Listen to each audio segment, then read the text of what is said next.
Welcome student. आज हम लोग पढ़ेंगे पाठ 1 हमारी भाषा और उसके रूप। तो आइए देखते हैं क्या लिखा हुआ है।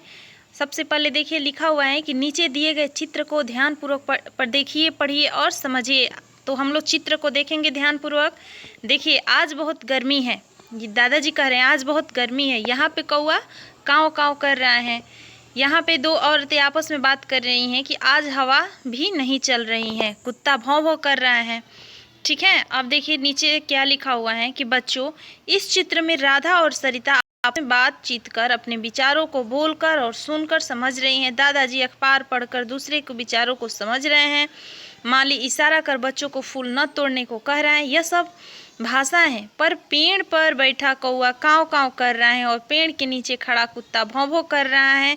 कुछ कहना चाह रहे हैं पर कोई कुछ समझ नहीं पा रहा है, क्योंकि वे दोनों कोई भाषा बोल नहीं सकते। अतः हमने जाना, आप इस चित्र में मैंने पहले ही दिखा दी आप लोग को कि यहाँ चित्र में कुत्ता भौं भौं कर रहे हैं, वहीं यहाँ पे वाक्य द्वारा हम लोग इसको पढ़े हैं। अब देखिए लिखा हुआ है कि भाषा, हम लोग भाषा पढ़ रहे हैं। तो सबसे पहले हम लोग भाषा का परिभाषा जानेंगे कि भाषा किसे कहते हैं या हम लोग भाषा से क्या समझते हैं। तो देखिए पॉइंट को ध्यानपूर्वक आप लोग समझिएगा और इसको ध्यानपूर्वक देखिएगा भी।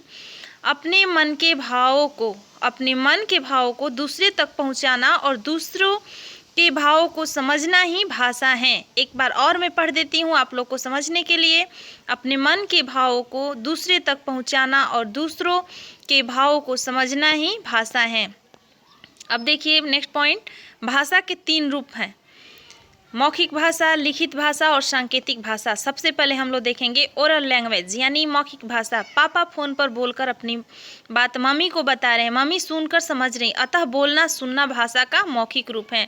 दूसरा है लिखित भाषा। अध्यापिका पुस्तक पढ़कर समझा रही हैं, बच्चे लिखकर उसे याद कर रहे हैं, अतः पढ़ना लिखना भाषा का लिखित रूप है। तीसरा है सांकेतिक भाषा। शिक्षक लाल झंडे को गिराकर संकेत करता हुआ कि रेस प्रतियोगिता शुरू की जाए, अतः संकेत को समझकर कार्य करना भाषा का सांकेतिक रूप है। अब नेक्स्ट पॉइंट है भाषा पशु पक्षियों की आवाज़ें। बच्चों, पशु पक्षी हमारे जैसे बोल नहीं सकते, वे हमारी तरह लिख नहीं सकते, किंतु उनकी भी बोली होती है जिसके द्वारा वे अपनी जाति के जानवरों से बातें करते हैं। आइए जाने पशु पक्षियों की आवाज़ों को और कौन कैसे बोलता है। तोता टैटे, शेर दहाड़ना।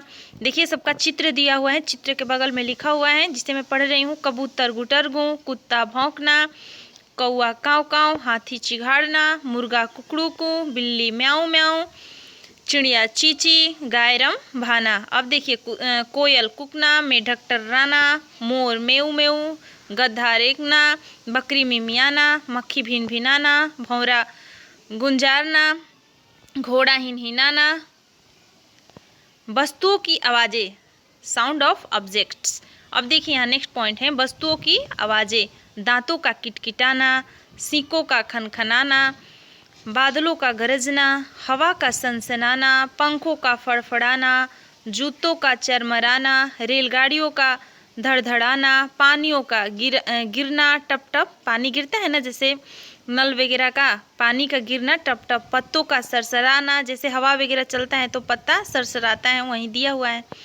अब देखिए यहाँ पे दिया हुआ है, इस पॉइंट को आप लोग देख लीजिएगा और इसको याद भी कीजिएगा।